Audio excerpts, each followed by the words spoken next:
Hello, welcome to One Word a Day. I'm Sophie, your co-pilot into the universe of Chinese. This is just an intro, very short program for you to see what Chinese is about, how to approach this language. And we start, well, today's Christmas Eve. I consider it my gift to the internet community. We start by an example, famous poem by William Shakespeare. So long as man can breathe or eyes can see, so long live this, and this gives life to thee. 若可呼吸，目可触及，此诗长存，续命给你。Few things you can notice here that Chinese translations much shorter.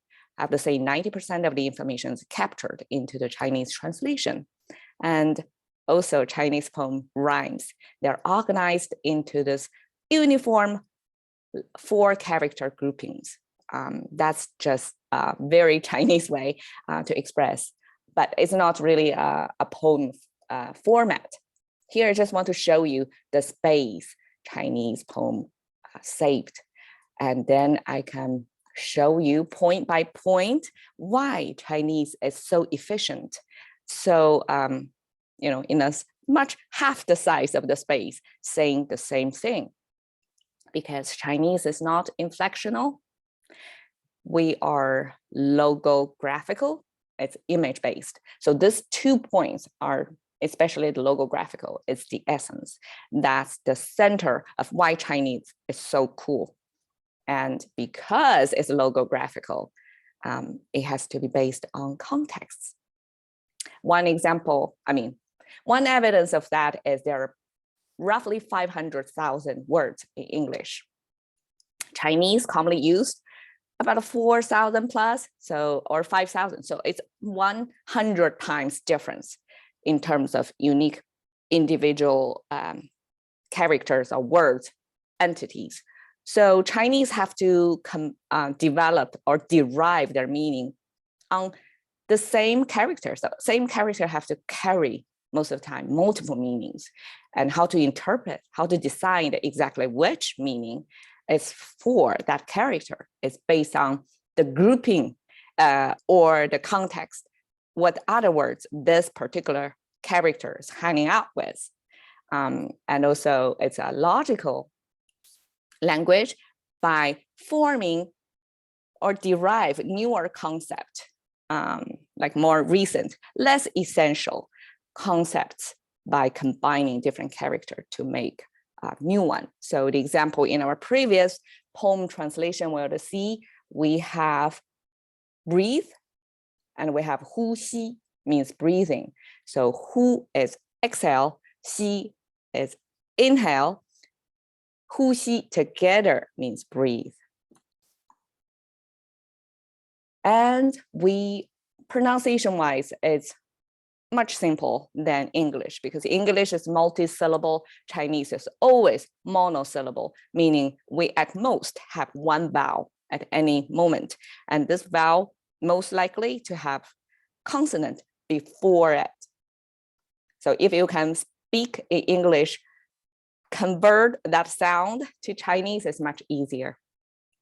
And the tough part comes from the tonal nature of Chinese, because we have limited, because it's mono, right? We cannot continue build bigger words by stacking up sound after sound for it. It's not sound-based. So we have to add one more dimension to that language by just pronounce the same one syllable, making this one syllable sound, but it gives you additional possibilities. We use 4 tones for each sound to make it like 4 times possibilities. And each character of that tone has multiple meanings, so that we can roughly have the same kinds of capability in Chinese to express that many concepts in the world. So here we go into each layer. Chinese is not inflectional. For that, I'm very thankful, because when I was born into this language, I don't have to deal with, grammar heavy or probably it's a curse, because if I was born into this language, it wouldn't even bother me to learn it. But as a language learner, I started learning English from the age of 13. It's really a pain to figure out the inflections in English. So Chinese, let me show you how Chinese are making their genders. They all sound the same, but written differently. They sound ta, ta, ta. Okay, so it's a he, it's a she, it's a it. And you can see he and she kind of sharing the same component. But this one has this human stick figure sideways slanted. That's a human sign. That's a person symbol. And then on her, on she is this woman symbol. So that's, I mean, just visually, it makes sense to us. One is for he, one is for she. But when it's in speaking Chinese, we don't have a differentiation. I mean, the ultimate equality, equity, sorry, in the language is like, they sound the same even. But sometimes it does cause confusion for speakers, like which he or she you mean. So in that moment, we have to say it's a girl, she, girl ta, or boy ta, something like that. And then we don't have possessives by the character themselves. We just add this de sound after it. It means his. So ta de becomes their possessive forms. And we don't have plural forms in the inflection. So we just add men after this, making them plural. So 他们, there we go. And okay, one major pain for me when I was learning English, and still today, I make plenty of mistakes simply because I didn't get the tense right,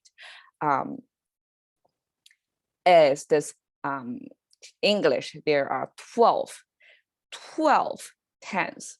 So past, current, past, present, future, that's the basic one, right?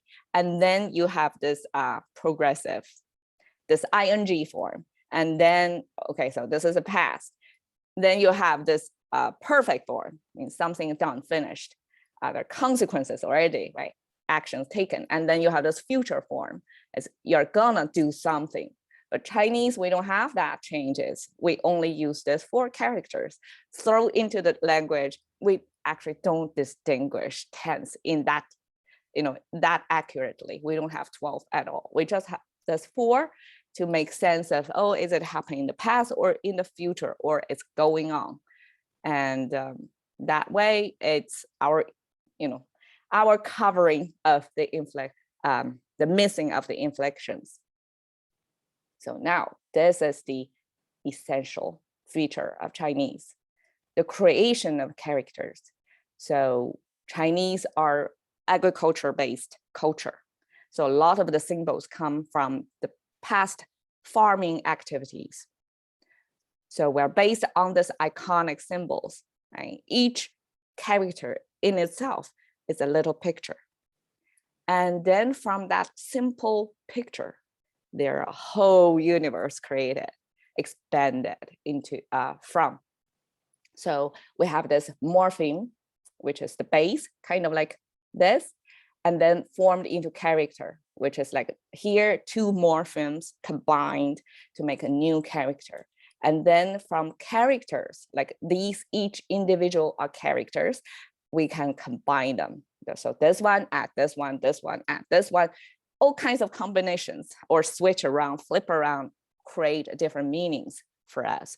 So that's really the fun part of Chinese. You can sort of see the logic of how Chinese makes sense of the world by combining different characters to create a new meaning. And I have to point out that almost 50% of Chinese characters are composed by a sound maker and a meaning maker. So over here, I mean, I actually don't have an example over here, but that's most of the cases. Interesting, like on this frame, there's no such. Okay, so we start from this stick figure with 2 legs. That's our person. That's universal, right? We can all see that. Now we add a horizontal line. So you have the legs spread out, your arms spread out. It's your biggest formation of in any person, right? That's our concept of big.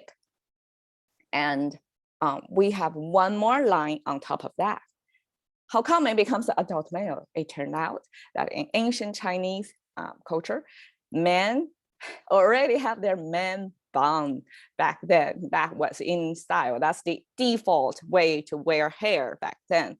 So when a boy, a child became a man, there is kind of a ceremony to it by, having the hair instead of dripping down, put it in a man bun and have a stick going through it, kind of like a chopstick kind of thing, going to fix the hairdo, right? So that's the stick, that horizontal line to signify, okay, so this is already grown up person, is big, and also have the stick through the hair.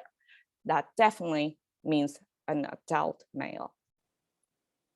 And if we combine this person with some other stick figure, two of them together, that means one follows another. And if we have three of them, when we form three, like repeating the same image 3 times, it's always in the shape of one on the top, two at the bottom. It only makes sense, right? Because that's the stable visually, how we can place the same visual elements 3 times in this space.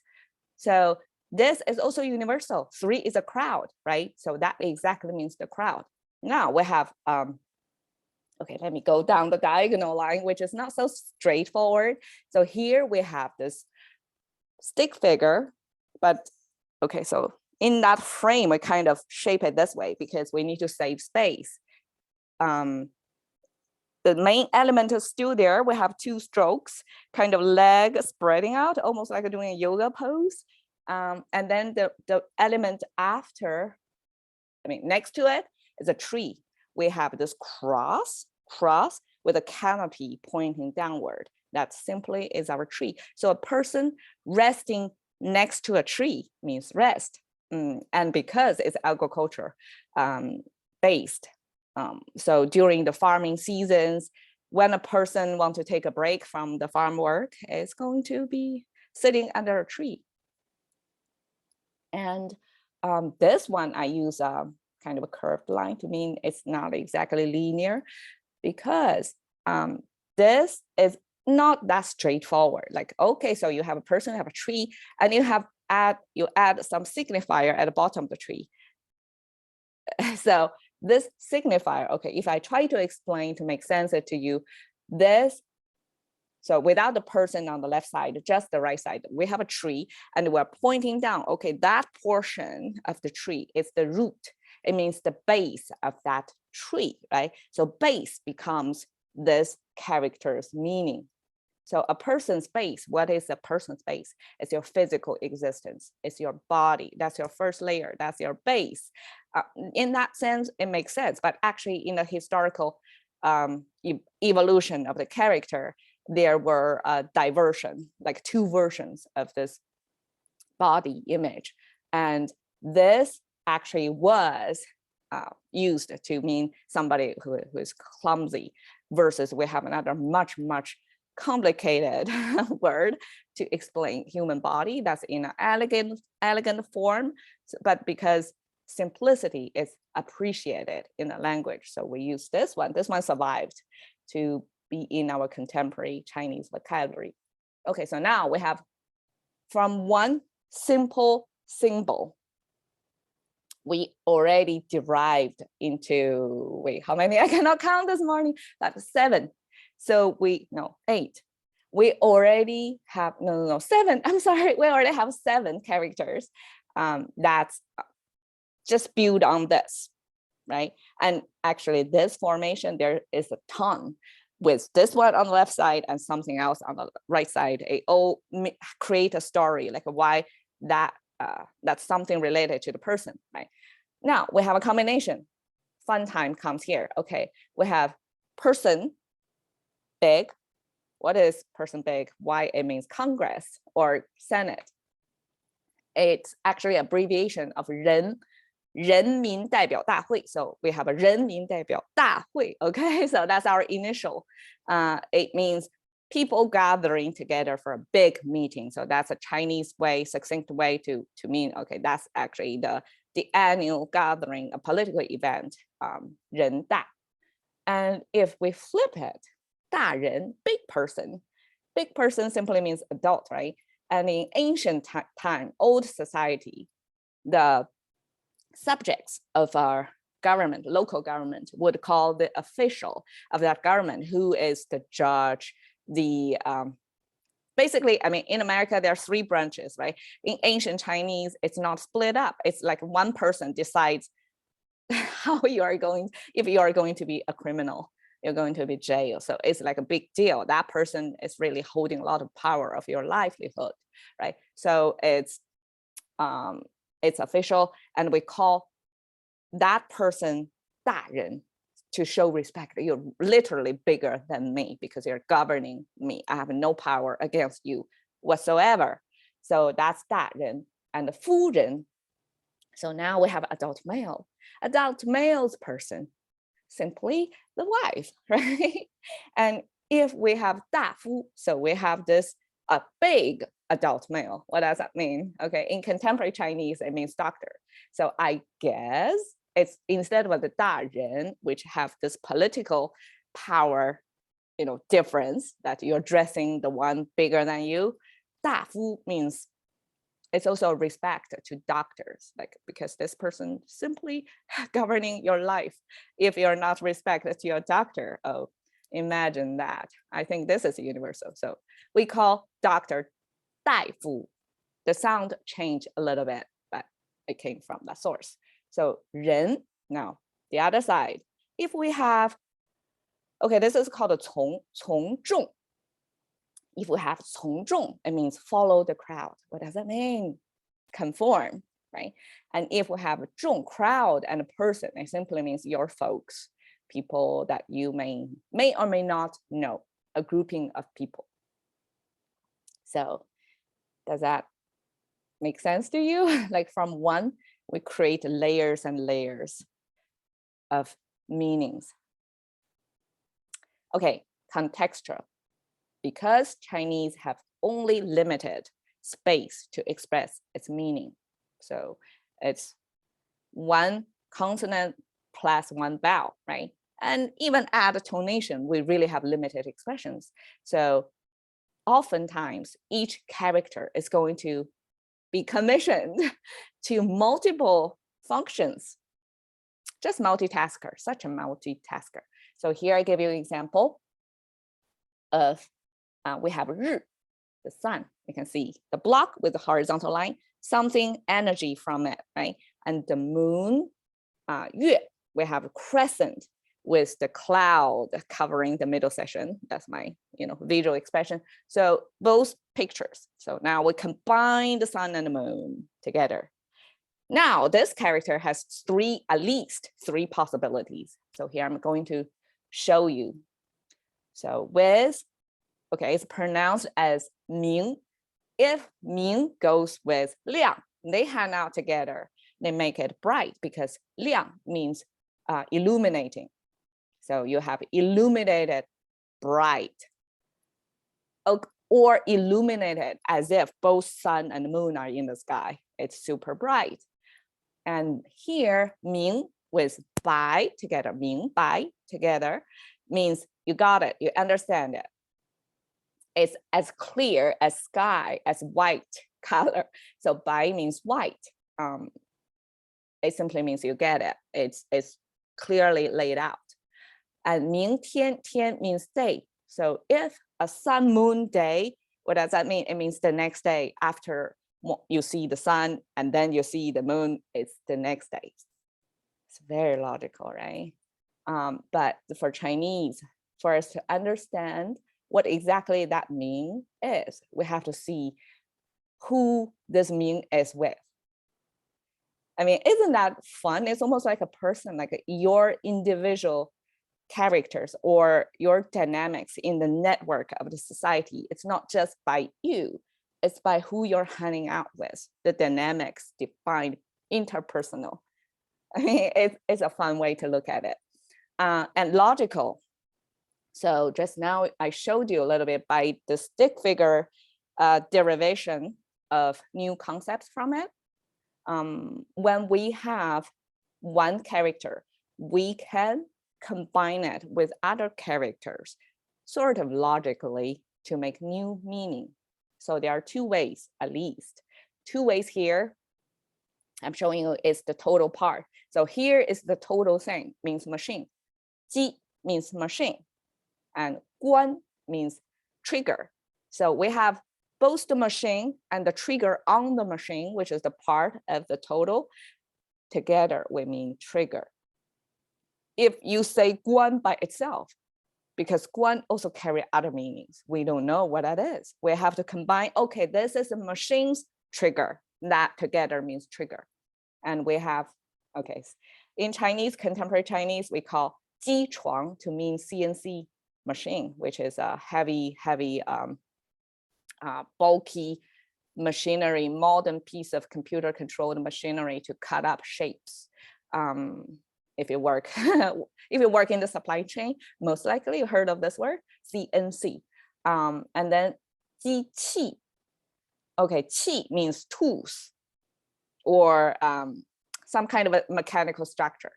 If it combines with machine itself, it means the whole of the machine.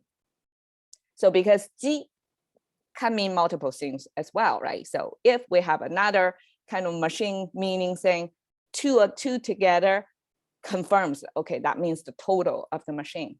So in today's like machine learning, we translate it as 机器学习, simply machine learning. That's a literal translation. And another way is we put the class, like what that is, machine, at the last of this phrase. And then we use different types of that thing, that machine in here. So here's an example of 飞机. 飞机 means airplane. 飞 is flying. So flying machine, airplane. And this counting computing machine is your computer. And 拖拉机, okay, this is 计算机, okay, 拖拉机 means tractor. 拖 is pull, 拉 is also pull. So the function of that machine is to pull things in the field. So that's a farming tool.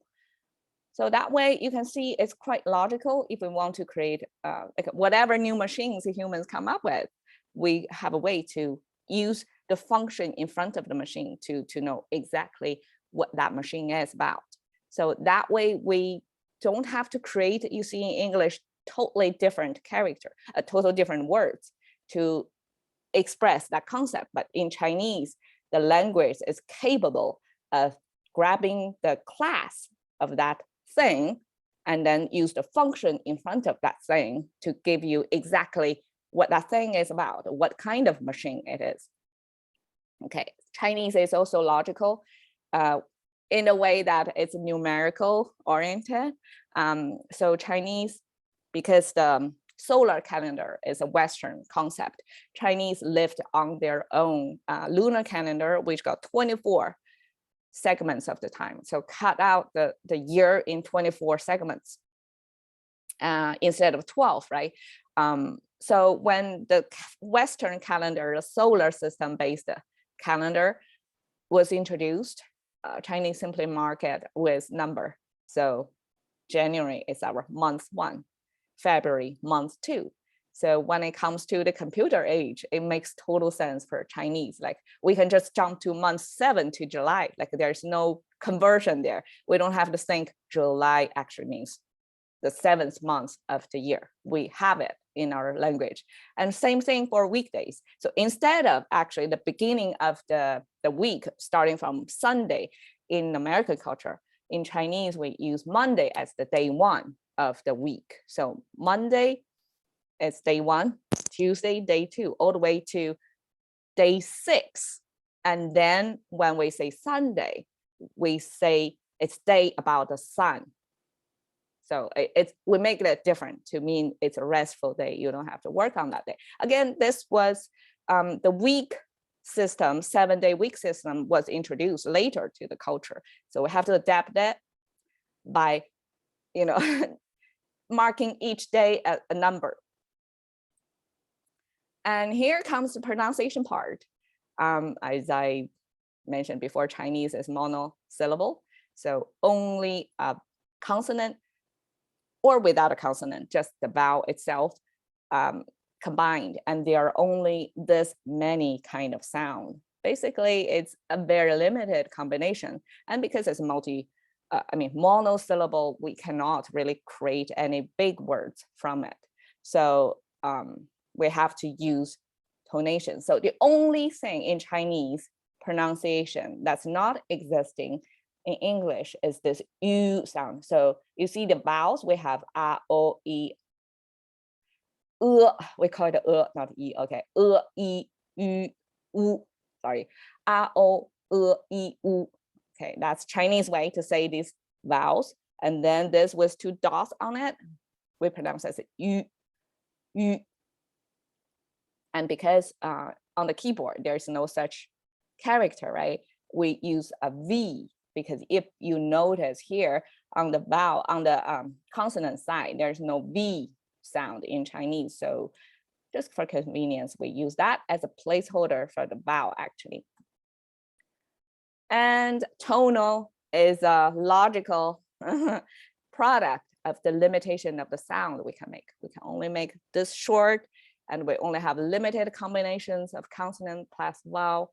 So how are we going to make speaking efficient? We only can add one more dimension, which is tonal. We have these 4 tones, but some people don't know that we do have a 5th tone, which is a light one. This is actually a habit of pronunciation. Chinese too, like we can, when we say things fast, we don't fully pronounce it, even if our tonal switches, like yin yang shang qu, of course, I have to say it. I cannot skip. But sometimes if it is not an important word, we just, there's no tone in there. We quickly pass that syllable. So yin yang shang qu, yin yang, okay, look at this word, yin yang. In American culture or Western, this is a major Chinese concept that exported to the world, and people said yin yang. Okay, actually it's not right tone, right? Yin yang, yin flat tone, yang second tone. So yin means shade, yang means sunny. So you have both the dark and the bright contrast, right? In that taiji, in that yin yang picture. And shang qu, shang, pronounced 3rd sound here, but actually in our daily language use, it's the 4th sound, the 4th tone. Sha. Here somehow it becomes sha. And qu. Qu means go. Okay, anyways, so here yin yang shang qu, simply ah. That's the 4 tones we have. And of course, each combination of the pronunciation plus the tone will have a multitude of characters matching to that. And each character are going to be defined by the context. So the whole thing, like if one thing you cannot make the tone wrong, it will mean it will be totally different set of characters. And 2, even if you make the tone right, you still need to decode it in a context. Okay, so that's the fun, the mystery of Chinese that confuses foreign language learners so much. Okay, 好的 means okay. 好 means good, and 的 is confirming it's good, so it's okay. So here 的, I will pronounce it for you like 好的,的. So instead of 好的, 的 originally is the 4th sound. So this is 1, 2, 3, 4.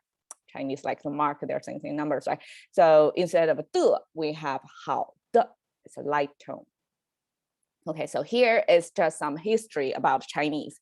So in last century, some major things happened to Chinese culture, because that's, the onset of globalization, when people can navigate relatively in bigger number of people, cross continents, cross the oceans, and then China, the ancient agriculture-based society, started to face a different type of language system.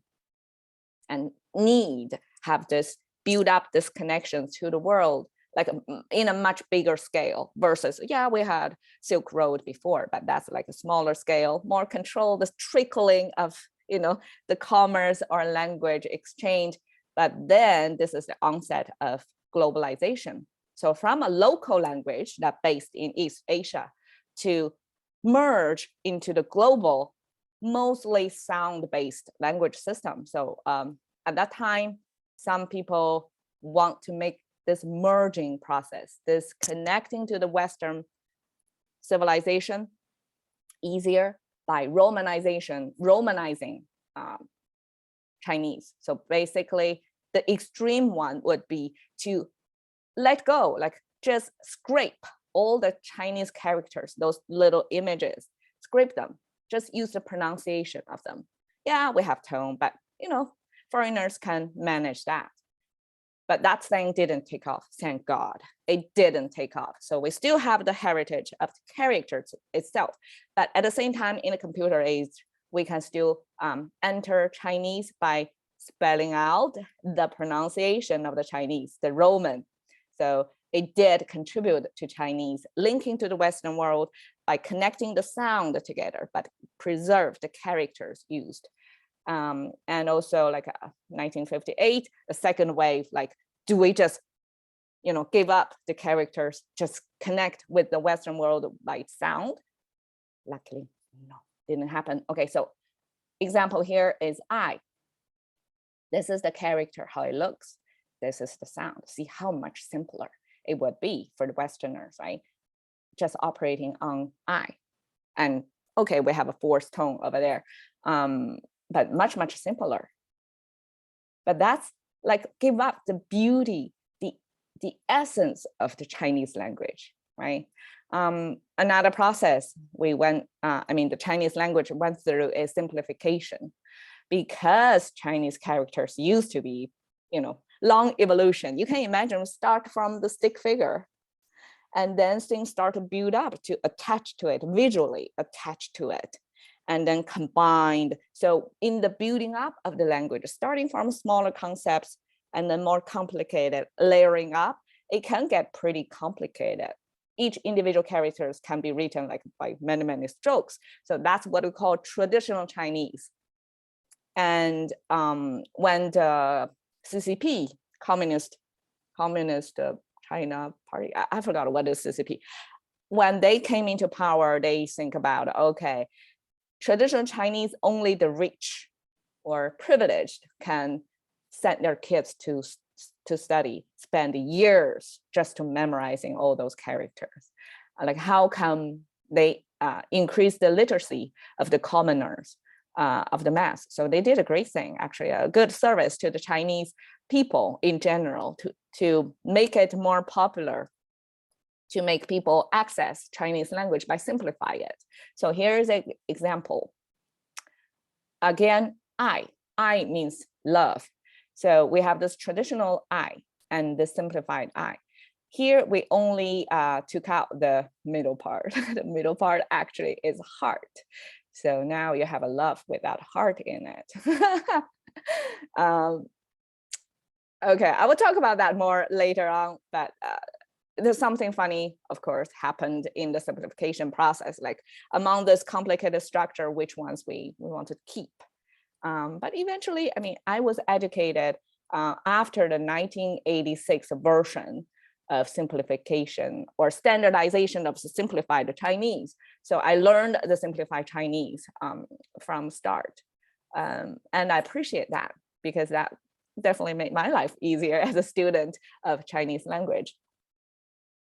And if you are interested and want to know more about Chinese, I have a trickling daily show to introduce you to one set of expressions, almost like idioms in Chinese to you that you can, navigate in the universe of Chinese with relatively ease. Because even if I introduced you like what's the fun part, the cool part of Chinese, it still takes time to crack it down, to really get to know, understand this language and the cultures behind this language. So welcome to subscribe to my show and stick with it. Just 10 minutes a day. I will tell you the background, how it was made and how things are connected, linked, so that you can have a better understanding of why things is what it is now. And I will do it in a Markov chain fashion, which is like jumping from one idiom or expression to another, linked by the shared character from one day to another. And because one character, you see before from the stick figure, right, can go out to multitudes of possibilities, different combinations of expressions. So that's up to me. I'm taking this random, like whatever pop up in my mind of this character and can use in tomorrow's character and the meaning making process. So that way we almost like a meandering through the universe of Chinese. And over time, I expect probably 1 year or 2 years, that's enough of points you accumulate it. And one day it will, you're going to get it. So that's my intention. That's my gift to you. Merry Christmas. Thank you for watching. And I hope you're going to take on this journey of learning Chinese or diving into the universe of Chinese with me. Thank you. Bye.